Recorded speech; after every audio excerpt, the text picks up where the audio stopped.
Welcome. Thank you all. Today I'm going to talk about this idea of rethinking design for accessibility. So I'm going to start with a bit of a story. So on this slide is an image of a woman working on a large floor loom. We'll call her Amy. Now, Amy is an expert weaver with more than 20 years of experience. She creates her own weaving patterns, her own drafts, and teaches other people how to weave. Weaving is an interesting form of work, I'll argue, and many others do as well, because it involves algorithmic thinking. You must understand how to interlace threads and repeat and vary numerical sequences of patterns.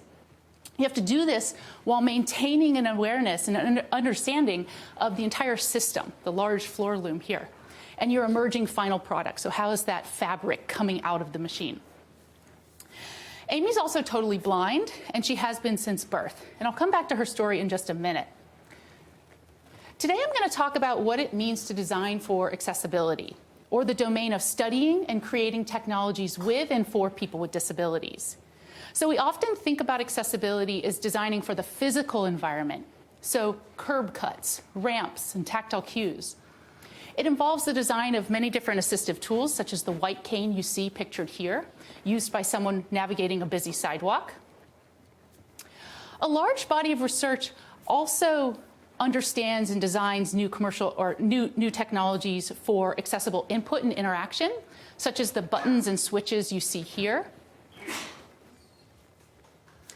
And of course, there is a growing interest in AI for accessibility. For example, Microsoft Seeing AI was one of the first, I think, really well-done examples of this in terms of widespread products. It enables people who are blind or low vision to easily scan text, documents, barcodes, and other materials, and hear that information read aloud. From a practical perspective, though, accessibility is often driven by a set of requirements, standards, or guidelines. We often think about ADA compliance, so the Americans with Disabilities Act, as part of accessibility. This includes requiring information to be in Braille and have closed captioning, like I've done on my slides here. We have W3C guidelines, we need alt text for digital images, and we need screen reader compatibility. Screen readers convert text-based information and the structure to speech output and navigation cues for people who are blind.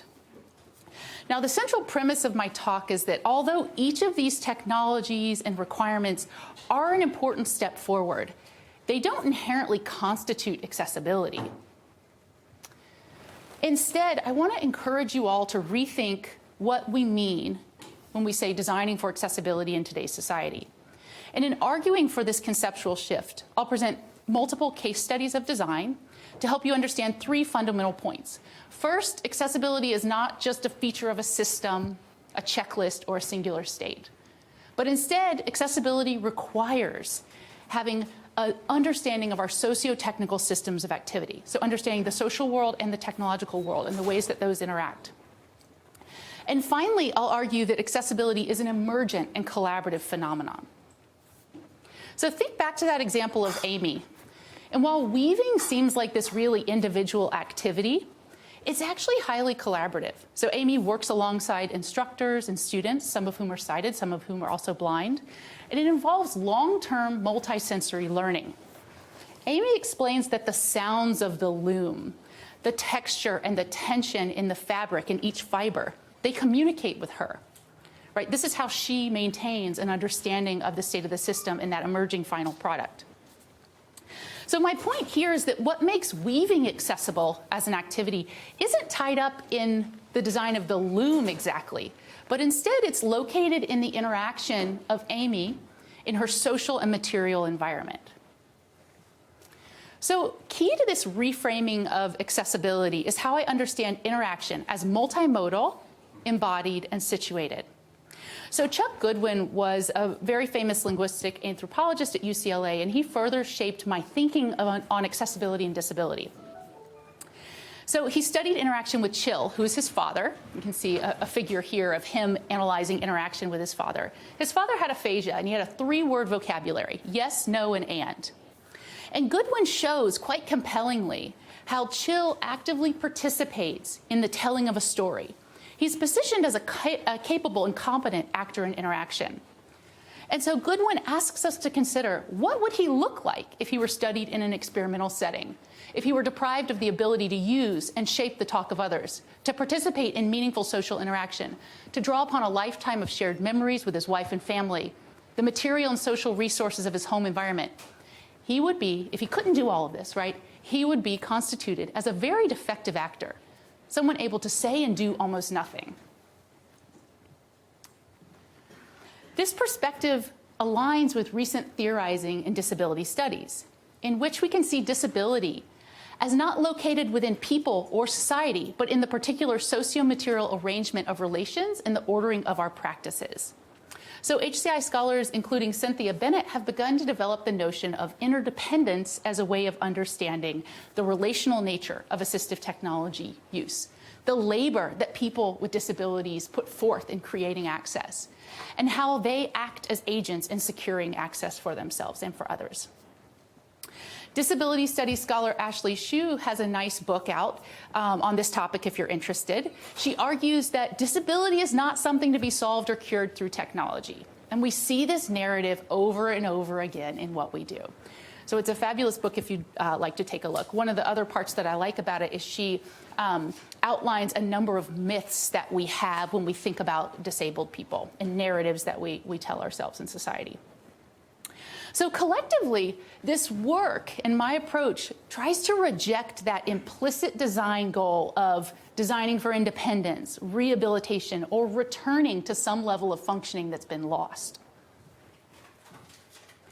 Today, I'm going to share research my students and I have been doing in 3 different domains of work, each of which centers people who are blind or low vision, including writers and editors, audio enthusiasts who edit, mix, and produce audio, and fiber artists and weavers.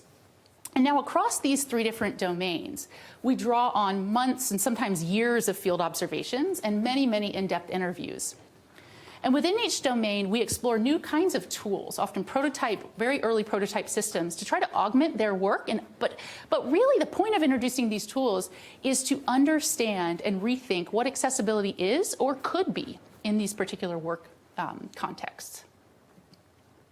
So as the first context of work, I'm going to share a little bit about the practices of professional and academic writers and editors who are blind and often work with sighted collaborators.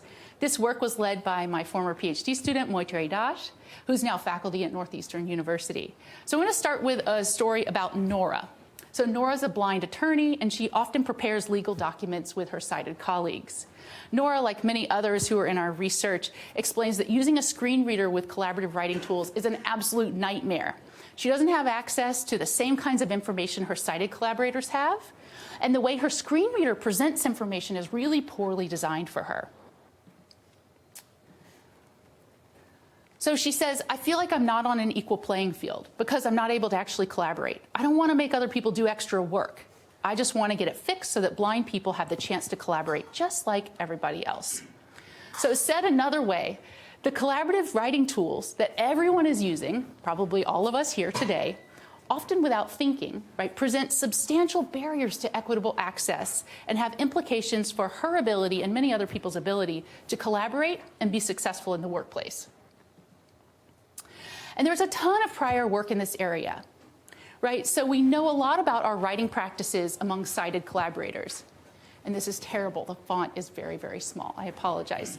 I'm happy to send anyone the slides after the talk if you want. We know that people maintain collaboration awareness, and this is important for collaboration. You need to know who edited or commented on what and where and when. That we employ various coordination and writing strategies to increase our efficiency, to make us a more productive team writing together. And that the group dynamics we may bring into interaction and the structure of roles actually shape how we write together. And at the same time, we're starting to understand more about how blind and sighted people collaborate and the invisible work, particularly that disabled people and blind people in both home and educational and workplace environments have to do to make collaboration happen. Okay. Despite all of this work, we really know very little about how blind people, at least when we were doing this work, write together and use collaborative writing tools. So I want to take a moment to remind all of you, I assume many of you in the audience are sighted or hopefully can at least see a gestalt of what I have on the screen here, This is a screenshot of Microsoft Word that's marked up with a variety of edits and comments.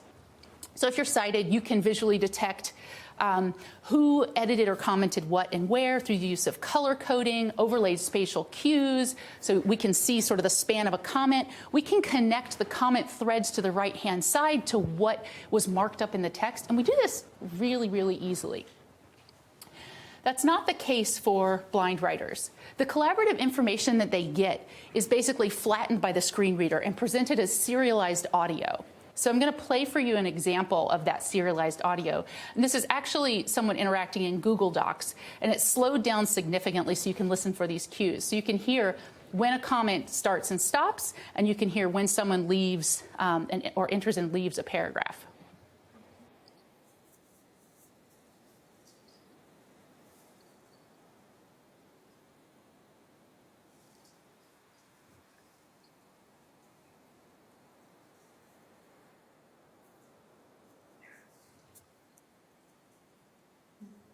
Okay, so a screen reader user is going to listen to that much, much faster. But you're getting some of the markers of where comments or edits start and stop, and you're hearing that a little bit alongside the content they mark up, and you're getting notifications of when Abir Saba, who's the collaborator here, comes in and out of a paragraph. So to understand these practices in a bit more detail, we interviewed 20 blind academics and professionals who are all screen reader users and who collaborate regularly and write regularly with sighted colleagues. These folks came from a variety of occupations: assistive technology instructors, entrepreneurs. We had, again, Nora, the attorney I mentioned, graduate students, consultants, and disability advocates. And they used a variety of tools, many of which I hope you recognize here, and you probably use them on your own.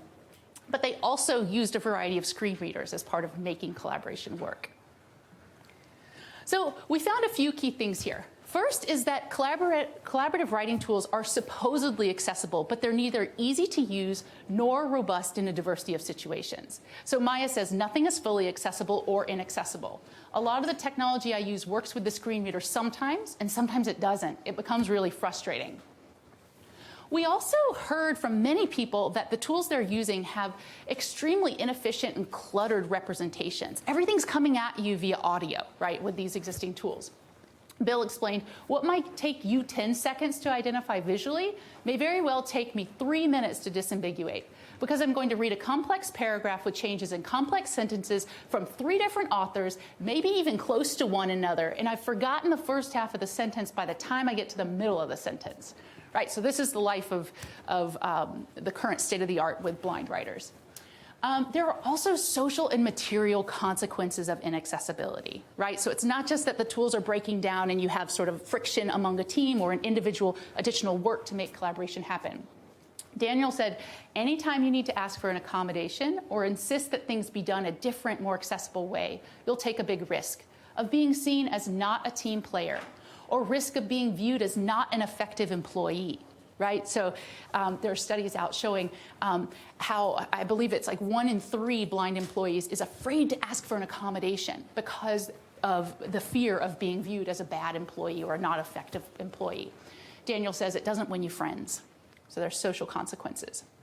All right, so given some of these incredible complexities and issues with current tools, we designed a variety of non-speech auditory techniques, so things like ear cons and different tones, to improve asynchronous collaborative writing. So think about the case where you're working with someone and you pass a Microsoft Word document back and forth or share it on a cloud-based service, but you're not editing at the same time. And Moitre, the student leading this work, conducted an experimental study with 48 screen reader users, which I feel like was maybe a possible record, John, right? It was really impressive. So all of that's detailed in our Tokai paper. I'm not going to go into all of the findings today, but we found that techniques like tone overlay, where a comment span is indicated by a consistent tone, shown up here at the top, so you can hear sort of audio in parallel with the text as it's read aloud, to indicate where comments are applied. I'm going to play a quick example of that.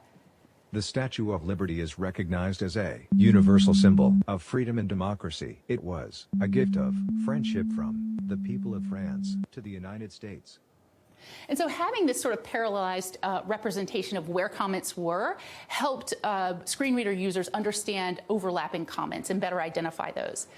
Another thing we found is that voice coding, or the idea that you could assign each collaborator in your project a unique synthetic voice and play back their comments and edits in that voice, it helped people naturally identify who commented what more easily. So when you're working with a lot of collaborators, and I think we tested like maximum of 5. So potentially this doesn't work quite as well when you get up to, you know, dozens of collaborators. But in a smaller group of collaborators, it was pretty effective for understanding who commented what.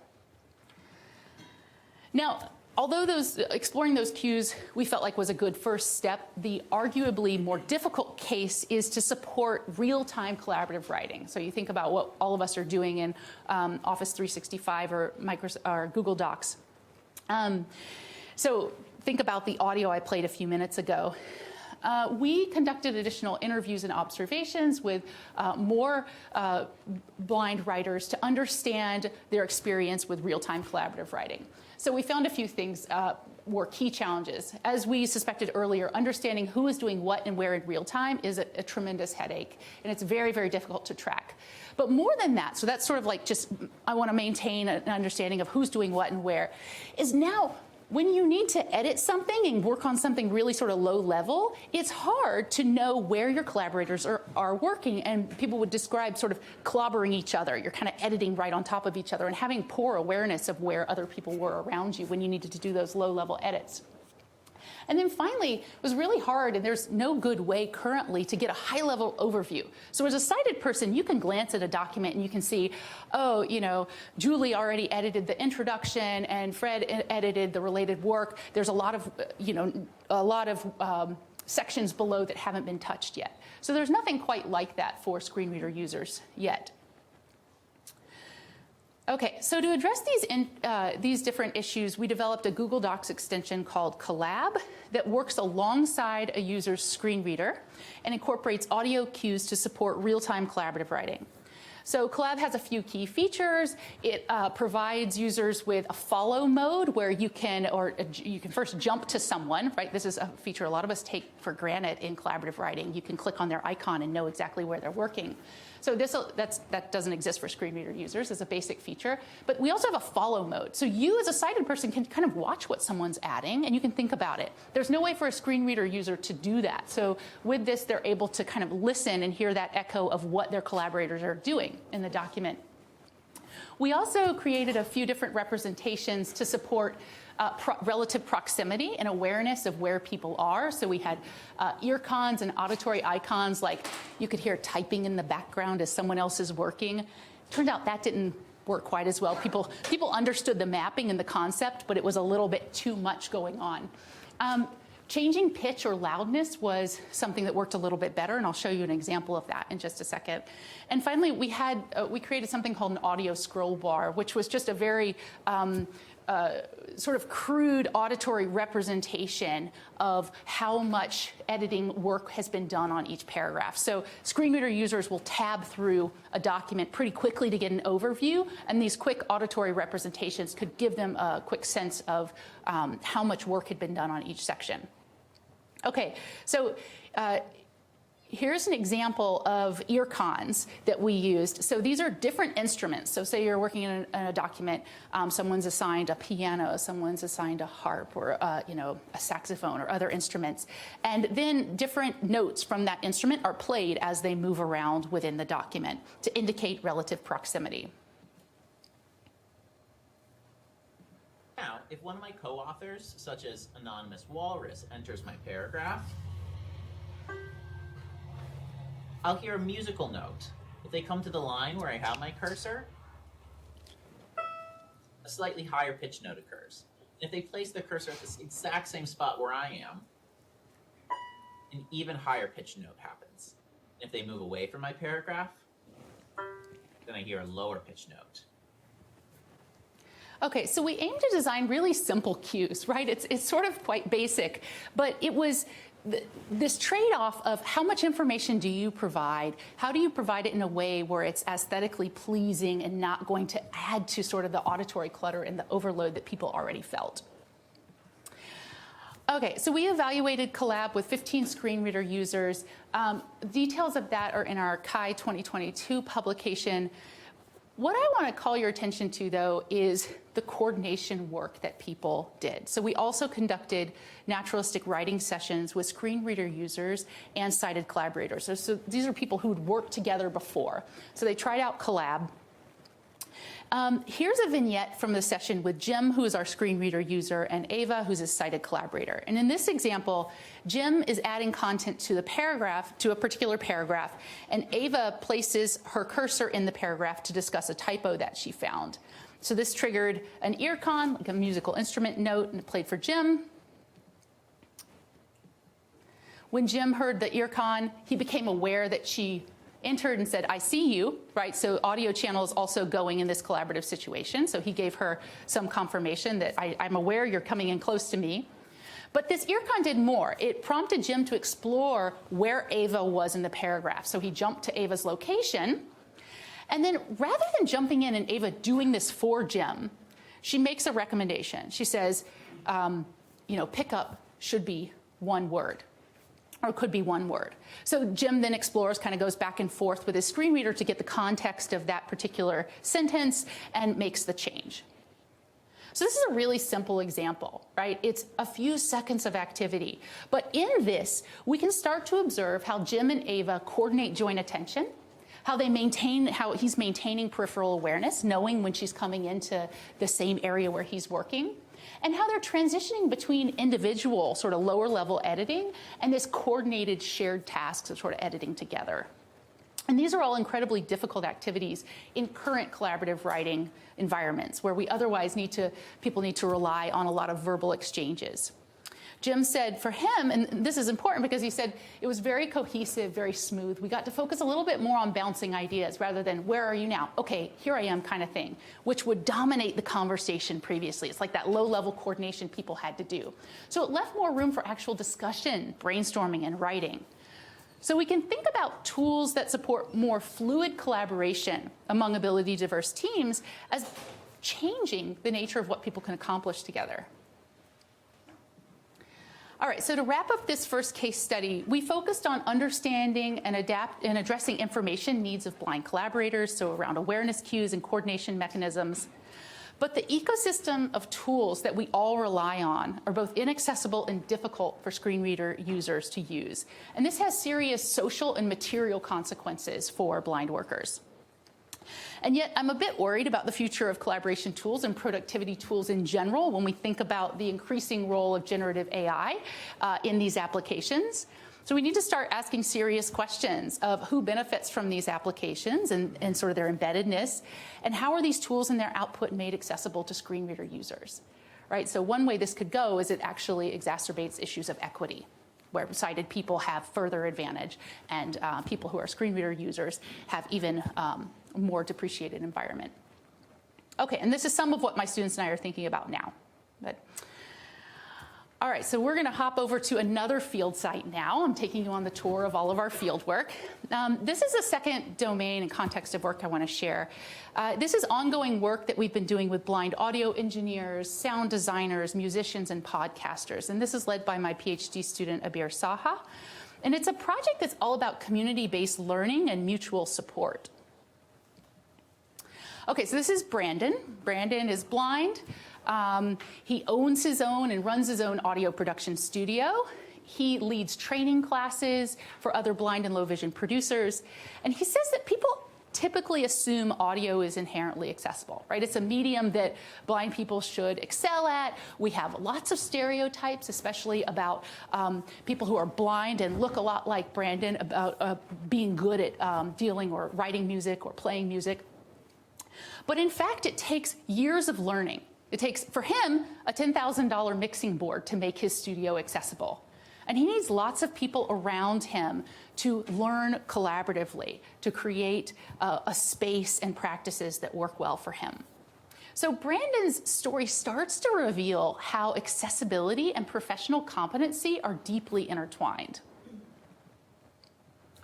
So to understand audio production practices, again, we focused on observations and interviews, this time with blind and low vision professionals and hobbyists who use a variety of DAWs, so digital audio workstations.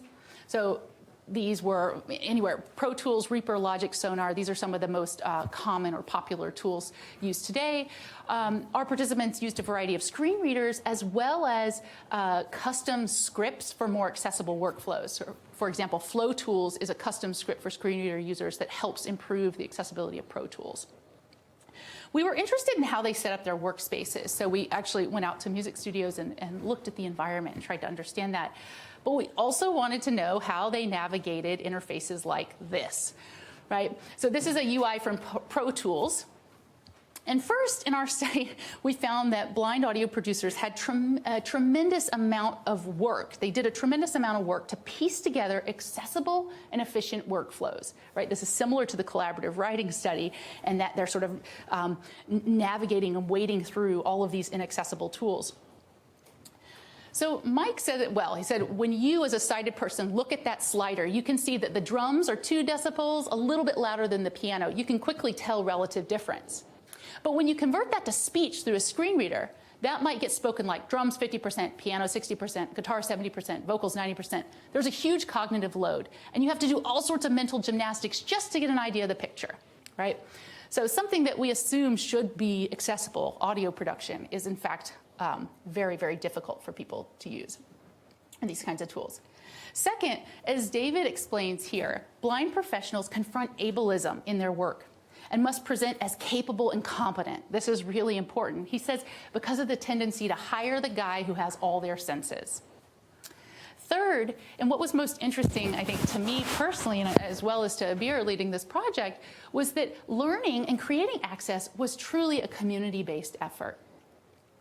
So Oliver said every different DAW that has any sort of accessibility has a community of blind users helping each other learn the ropes and helping each other figure stuff out.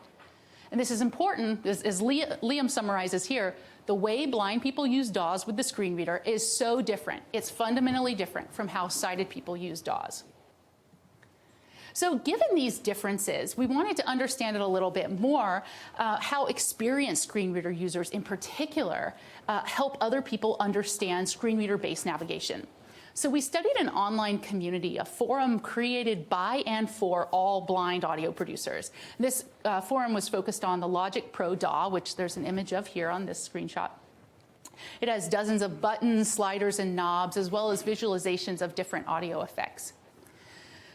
Importantly, though, don't miss this message, right? So we're really working here to reject the stereotype of blind people needing help from sighted people. This is a community of all blind people helping other blind people make it in this industry.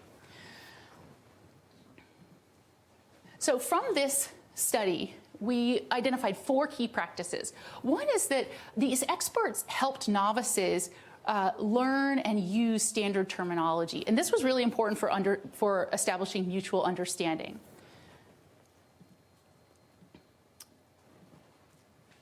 Second, the experts would use the knowledge of the element locations and the type within the accessibility tree and the DOM as part of describing how to navigate. So having a mental model of that DOM and how the accessibility tree works was really essential to navigation. So instructions were formulated like this. Navigate to the pop-up button next to type, which is below fade out. Right, so you get type and location within the hierarchy. So that's how they were describing how to navigate. And this, I'll explain why this is even more important in just a minute. And we called this navigational signposting. The other practice that we saw experts doing was this form of shared sense-making during collaborative troubleshooting activities. For example, in one post, a help seeker was trying to edit the text content in a cell, and he couldn't do it and couldn't figure out why this shortcut wasn't working. So an expert helper joined in the conversation, and given their tremendous experience as a screen reader user, they said, well, their guess was something like this was happening. There was a pop-up box covering it. Right. So we saw many different instances of helpers who are experts in using a screen reader needing to make inferences about the work environment of other people in this forum and needing to understand all of the different layers of complexity that might be going wrong with the interaction and causing some kind of breakdown. Lastly, helpers shared a wealth of information regarding accessible tutorials for learning and mastering audio production skills. So here's an example of one YouTube tutorial created by a blind community member to show how to use Logic Pro with the VoiceOver screen reader. And this really piqued our interest. So again, going back to learn more, we combined data with our forum study and did another round of interviews and observations, this time just focused on blind audio experts, right? So people who are already training and teaching other people. And this is a really small and specialized sample, so we were lucky to get 7 people to talk with us. We found out a few key things. First, existing online tutorials that are primarily text-based and on YouTube don't support screen reader-centric understandings. Blind instructors had to create them on their own. For example, Max explained, they're not even thinking of a blind audience. They're just clicking and going, click this, drag that over there. And then the whole context is lost and you've wasted your time watching it. It may be obvious to you and yours, like sighted users, but it's not obvious to me and my blind users.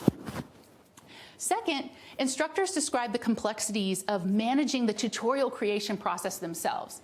So now that they're sort of at this point in their career and they want to educate other people, they're creating audio-based, or some are actually video as well, tutorials where they needed to go back and edit and manage that entire process. And they said that was quite cumbersome.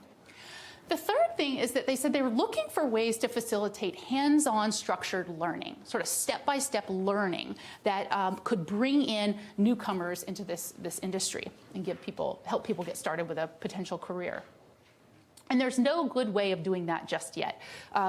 Typically, people are learning by having a YouTube video or audio up and you're flipping back and forth to the DAW and you're pausing and starting, and that's just, it's cumbersome without a screen reader. Doing it through a screen reader is a whole lot of extra work. Okay, so my students, Abir Saha and Tommy McHugh, created the Tutorially system to help address some of these needs. Tutorially is a GarageBand extension that allows screen reader users to record and play accessible tutorials, interactive tutorials. So it logs the instructor's screen reader interaction, it captures a snapshot of the state of the accessibility tree, and automatically adds breakpoints after each step in interaction. So at the same time, the instructor can record audio instructions by speaking aloud, and then Tutorially trims those and syncs them with the various breakpoints. What's important about this is then learners can replay step-by-step instructions and get confirmation as they proceed through. And so the experience is you hear an expert narrating, this is what we're going to do, here's why. You can hear their screen reader as well. And then you try it on your own in the DAW rather than flipping back and forth, and get feedback on whether or not you've made an appropriate next step or followed through. Okay, so this work is still ongoing. We have an initial evaluation with the blind instructors that suggested, Dylan said, it puts me on autopilot because it's not even thinking about it. Is it recording? Is it mixed? You just need a mic to be able to do this. Rob said that he thinks this step-by-step learning would be supportive for a particular kind of newcomer wanting to learn. So he says, with the breakpoints just waiting for them to complete the action before it picks up, from what I've seen in my experience doing one-on-one training, that's the type of thing that's going to make a certain group of people want to learn and feel comfortable learning at their own pace. And so Abir, right now, my student, is in the middle of conducting an evaluation with novice screen reader users who are, or they're screen reader users who are novice to audio production. So all of that work is still forthcoming. And we're looking at what this interactive tutorial, what that format provides in terms of enhanced learning compared to audio-only tutorials or even text-based instructions. Okay, so in summary, this particular design case study helps us think about accessibility as collective and a community-based effort. It pushes back against our own implicit ableist assumptions that blind people need help from sighted folks. It recognizes the unrecognized, or it acknowledges the unrecognized labor of creating accessible workflows and learning resources, the tremendous amount of content that blind audio experts are putting out there. And we need more work. We need more systems for content production and skilled learning that amplify the knowledge of disabled experts. So for example, this might be a place where if you're working on AI and sort of creativity support systems or learning, this could be a place of focus in the future. right? You think about the wealth of resources that are out there on YouTube, user-generated content that show you how screen reader users are actually thinking and conceptualizing interaction. We can talk more about that in Q&A if you're curious. Okay, so I'll just tell you briefly about this last domain of work that focuses on fiber arts and weaving. This project was led by my former PhD students Moitrey Dash and Katia Burgos Rodriguez. So as I mentioned in the introduction, understanding the work of weavers like Amy can help us rethink what it means to design for accessibility. So studying weaving calls attention to questions like who gets recognized as a maker or a designer? Scholars like Cynthia Bennett and Daniela Rosner point out that many design stories position disabled people as non-designers and as able-bodied people as designing for them. So studying the practice of weaving can also help address questions of what does it mean to make making and design accessible? So a lot of work previously focuses on the physical workspace, software, and hardware, which is important in making those individual tools accessible, but it often neglects the embodied and collaborative nature of accessible making.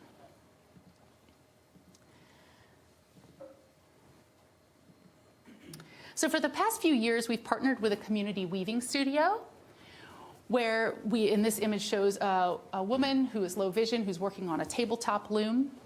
So we spent multiple years hanging out in a weaving studio in Chicago. The students loved that.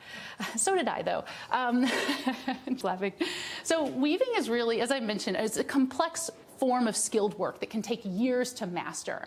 So here you see a woman working, and you have to decide upon the arrangement of yarns and patterns that you want to make. You need to track the placement of the threads, detect possible mistakes in the fabric, and then maintain your awareness of the entire loom system. So weavers in our study created a variety of adaptations and customized their environment to support more accessible practices. For example, they have used magnetic boards and braille instructions to track where you are in a weaving sequence, created tactile tape measures, and had braille labels throughout the studios. But our analysis helps shift attention away from the tools and the objects of something being accessible or not, to understanding how the interactive properties of materials form an accessible language of making. For example, as I mentioned at the very beginning, feeling texture and tension in the fibers reveals the system state. It's both feedback and sort of feed forward information, that it's foreshadowing what your artifact's going to look like. Because if there's too much tension, it's going to come out warped. Right? Weavers describe, they say they convince the materials to cooperate. They're actually talking with the materials through this embodied language. And that the shuttle, the object that's passed back and forth when you're weaving, will let them know if there's a mistake based on how it's behaving. Right? So we're looking at the entire system of activity. And it also, our analysis highlights the collaborative and embodied nature of making, where more experienced members often provided hand-over-hand guidance and would prompt and cue interactions by presenting materials through material placement and patterns of working together over time. So while blind weavers participate in many aspects of the process, they are largely excluded from the conceptual and practical aspects of fabric design. And it's not surprising because a lot of the drafting tools look like this, a pretty complex grid with multiple different matrices that are more or less like additive and give you your final pattern. So each of these different areas represents a different way of configuring the loom and the resulting pattern that you would get. So we found that instructors used a lot of low fidelity tools such as woven paper and even a Scrabble board to help weavers conceptualize pattern designs and have a say in that design process.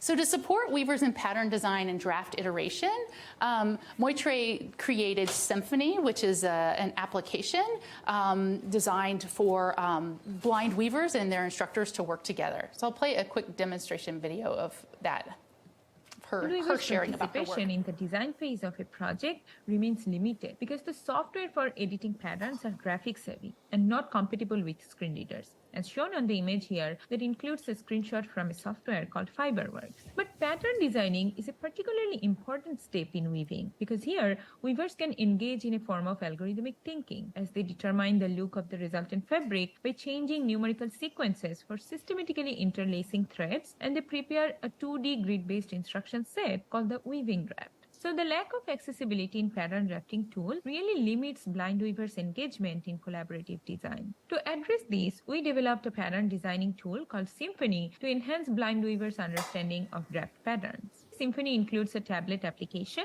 which presents the weaving draft using spoken audio and sonification techniques. For example, changing audio parameters like pitch, volume, and timbre or types of musical instruments to represent the numerical weaving sequences and colors. For example, the threading sequence that's highlighted on this slide is 1, 2, 3, 4, 1, 2, 3, 4 repeated multiple times, and on Symphony, it could sound something like this.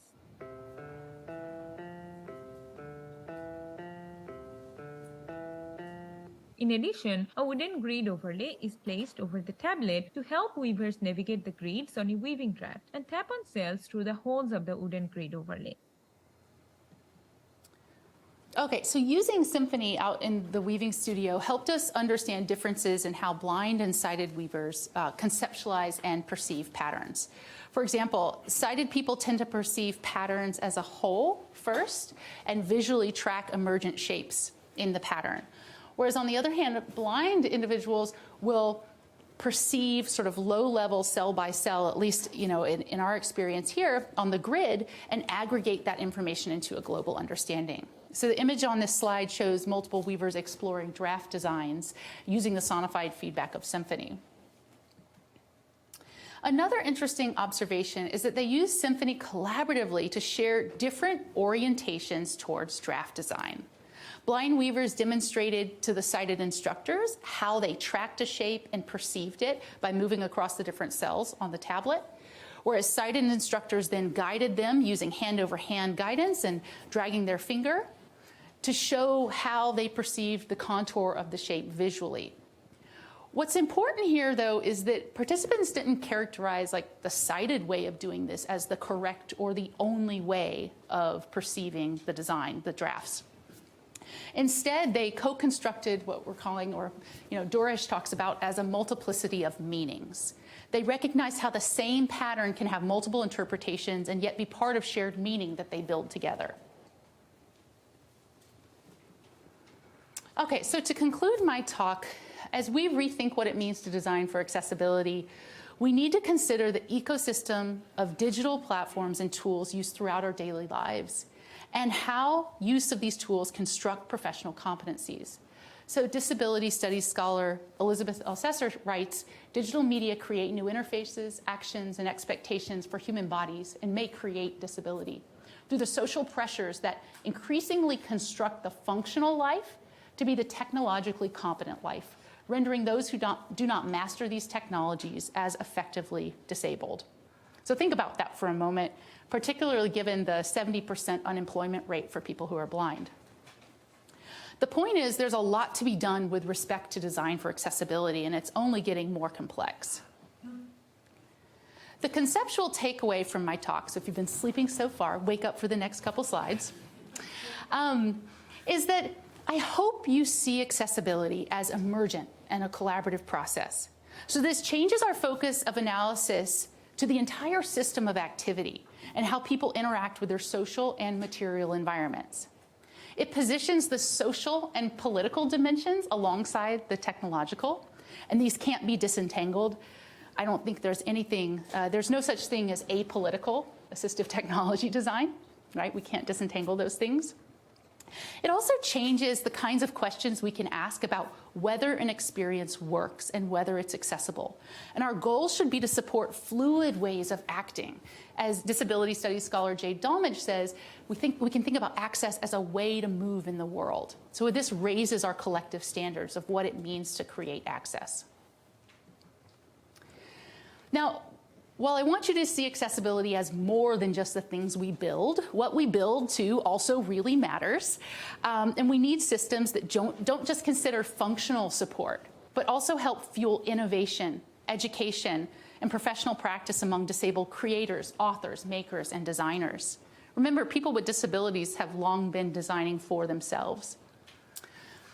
One of the other key takeaways here is that our focus on blind and sighted collaboration highlights the need to design for asymmetries. So the asymmetry in the ways in which people receive information, the modality of interaction, and their differential understandings. And finally, we need to approach AI cautiously and understand implications for accessibility. But there's a lot of really good work happening here. These slides are way too small for you, so let me tell you about them. So for example, some of the recent work that's come out, Amy Pavel's group has some work on using LLMs and vision language models to make image generation more accessible. Others, folks from Microsoft are using few-shot learning, for example, to support personalized accessibility. So we could think about some of that with the tutorial work that we had been talking about. But still others are warning us against the built-in ableism and the false promises of generative AI. So does the system really understand accessible guidelines, even though you ask it to understand and ask it whether or not it does? Those are just a few thoughts to carry forward. Okay, thank you so much for being here today, and I want to thank all of the students and postdocs and collaborators I have, as well as all of our community partners and field sites that participated in this work. I'm happy to take discussion questions.